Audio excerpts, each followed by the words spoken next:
Mbote ya mingi na bandeko na biso ya Anane Congo. Bandeko nazali na message na informe bandeko na biso. Ba oyo nyonso bauti koyamba message ya liwa ya ndeko na biso tunisien ezali makambo ya lokuta. Na komi na niveau ngai moko basi balelisi nga mbalebele bayebisi ngai ke akufaki sima nango bayebisi ngai ke no akufaki te bati ya France babengi ngai tikutu na eko découvrir moto nini oyo azali ko kabula ba message wani ya mabe bandeko na ngai na sengi na bino botika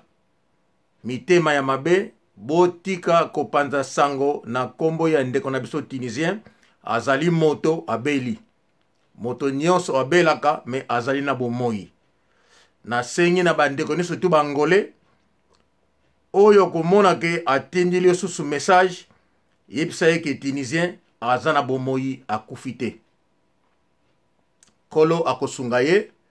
tunisien akobonga soka azali ndeko na bino te me azali ndeko na biso donc biso bandeko na ye tolobi botika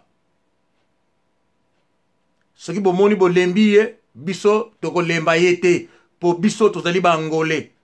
tokolemba ye te donc nasengi na ba oyo bazali ko divulguer ba message ya mabe na kombo na liwa ya tunisien akufite azali na bomoi yango message nazaki nango pona passer na bandeko nyonso tu oyo ya biso ba video oyo bozwi bakomi tunisien rit boboma yango ngai moko nazwaki yango na lembi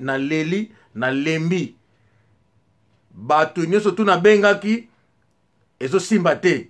ni Agida ni Luzolo donc ba oyo nabengaki na kozwa confirmation mutu ayambaki azate tisuka nango bayebisaki te akufi mais naki nanu convaincu te na continue kobenga tisuka nango bakonfirmaki no te akufi te bandeko akokufa pe lisusu te ndenge alaki posa na bino kolo ako épargner ye yango message nango mpona bandeko na biso tunisien akufi te azali na bomoi e bato balingi akufa tosi toyebi bango